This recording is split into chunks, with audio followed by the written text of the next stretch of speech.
Peace, guys. How's it going? Welcome to a new video. In this video, I just wanted to uh, do a video, more of a video response to a comment I read a couple days ago. The profile, I believe, is Danny L 1984 or something like that. Danny L 1984, I believe. If I'm not saying it correctly, I apologize. I don't have it in front of me. I'm using my phone to record, so I um, can't check at the moment. Um, but in this video, I wanted to do a more of a detailed response to that comment. Daniel 1984 in his comments, couple different comments, um, was talking about how when you astral project. Now he was basing this on stuff he had read, right? It's not his own. It's not his, absolutely his own perspective. He's just sharing his thoughts about something that he had read into and whatnot. And what he was saying was, if you're astral projecting, and if you're flying at a straight angle, at whatever angle, 30 degrees, 20 degrees, straight up. If you're flying at any straight angle going into the astral realm structure, that your soul can get caught, that your soul can get captured in the astral, and then you can't go back to your physical body, right? Now, there are soul capturing things going on. But there's different versions of that. There's different versions of that, starting with the reincarnation trap and soul memory wipes and all those types of things. That's kind of like a soul capturing thing, also. But this is the video I want to do. So in this video, I want to describe some stuff solely from my own experiences, and so first I want to say that astral projecting, as in moving, flying, moving quickly, however you're doing it through the etheric plane and then into the astral structure, however you're doing that,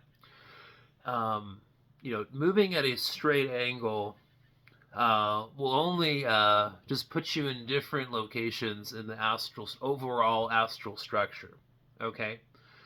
Yes, you can, if you get out of body and you have a starting point that you've trained yourself to use as a starting point in the etheric plane.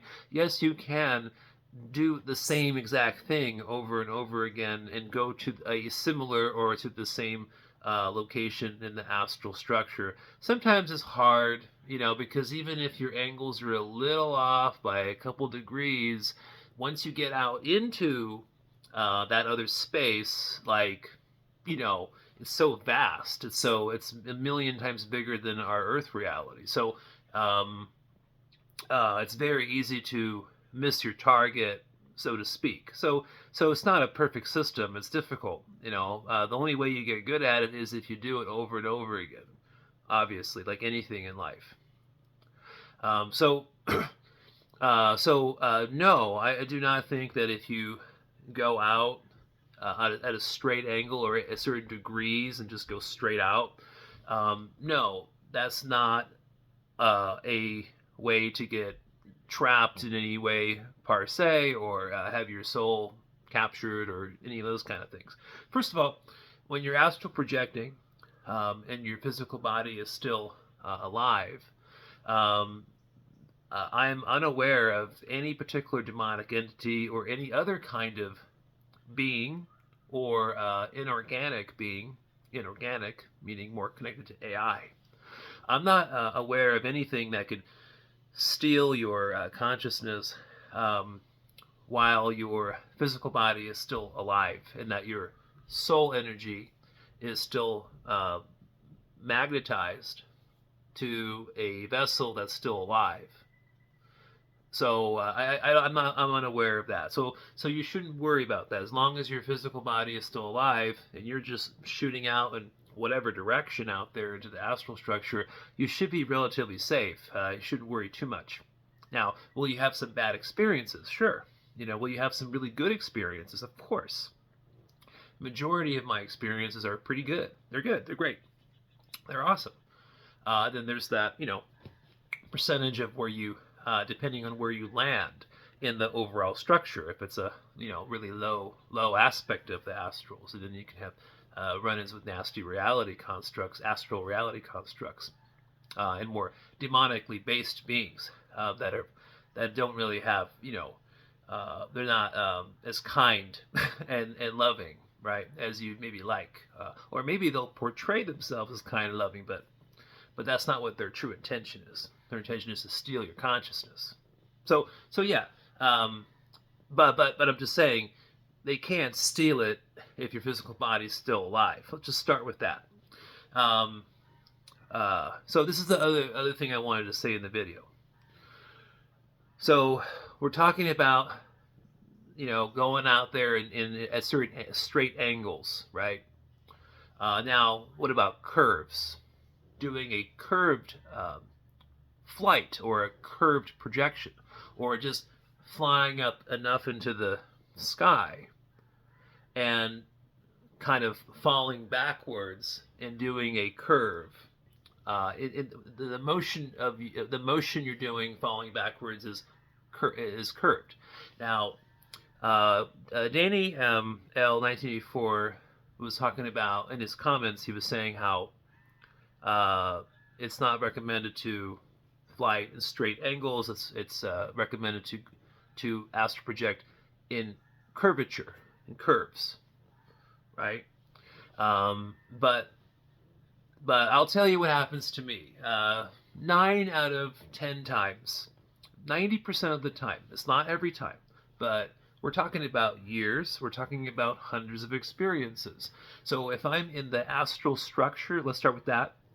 And if I kind of levitate up or float up into the sky, and instead of doing a straight motion or a targeted location, just going straight to where that is, if I go up and then do more of a curved motion, what happens to me 9 out of 10 times is I'll go from where I'm at in that particular place in the astral structure, then I'll do a curved motion, and then within a couple of few seconds, then I automatically find myself in the etheric plane, real-time zone, usually near where my physical body is laying down in bed or in my recliner. Okay, so I'll come down a level basically, and then start from there. Okay, now if I'm in a lucid dream, I'm just in a dream, I become lucid. This is what happened to me this morning about 5 a.m. I became very lucid in my dream. I was in a random dream simulation. All of a sudden, I'm walking into my parents' property, the back of their house, and the first thing I notice in this simulation is that the whole house is like white, and the ground is white, and there's not a lot of plants. It's just a lot of just white concrete and stuff like that. Even the roof was white. Well, they have a red tile roof, which is huge red, cap, so to speak, on their house. So it's so right when I saw that in my dream simulation, I automatically questioned that, and then realized that I was in a dream, and that no, my parents' house isn't all white. It's got many different colors. Okay, so that was a pretty obvious way to have some critical thinking and understand, whoa, this isn't accurate, right? You're using critical thinking skills there, which is very key. So I became lucid in that moment this morning in that dream simulation. And so in the lucid dream, I then flew up into the sky, and I was actually thinking about the comment from Danny L 1984 as I was in the lucid dream. I mean, because I just read the comment the other day, and so I did a curve, right? I lifted up, and then I arched back, and I did a curved motion, right? And then I did that, and then what happened was what happened to me many times before when I've done that kind of motion in the sky instead of going straight. Um, then I woke up in sleep paralysis, which has happened to me many times. Many times. I've done a curved motion in lucid dream, and then I just find myself in sleep, in absolute sleep paralysis. I'm fully aware and conscious, and I always feel my energy body flopping around. The legs are, zero gravity going up like this, and or my legs are going up towards the ceiling or stuff like that. And of course, when you feel that and experience that, most people are like probably thinking it's their body, right? Their physical body that's doing that, and that's where people get mistaken. What you're actually then you're consciously aware, and you're literally feeling your energy body moving and being activated and stuff. So the so going in a curve motion in a lucid dream puts me in a sleep paralysis, and I have access. Then in that moment, I have access to my energy body, and I can move. I can then use my energy body, go through the door in the bedroom, go through the ceiling of the roof, get away from the physical body, and then do whatever, right? So that's what happens with lucid dreams going in curves. If I'm in the astral structure, if I go in a curve, I end up in the etheric plane, real time zone. So that's just what happens to me.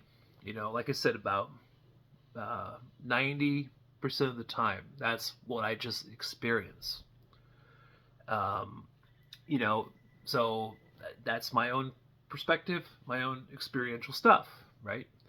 But going back to the soul being captured thing, when your physical body is actually dead, and your consciousness slash soul energy is not magnetized to the certain frequency resonance of your physical body, um, then that's a different story. Then if you're going into the wrong reality constructs, um, and you're getting tricked and lured into things and talked into stuff or whatever the case may be, then yes, that is a way for another being to steal your soul, because your soul is your consciousness. So they're stealing your consciousness, the energy that you provide as a creator being within that consciousness and soul energy of yourself,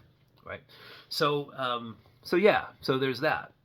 But anyways, I don't want to do a long video. We're at 13 minutes here. Just wanted to kind of touch on some of those things, and thank you, Danny L84, for just kind of motivating me and making a video, and maybe hopefully getting back into the rhythm of doing more videos more often. All right, you guys have a nice day. Peace.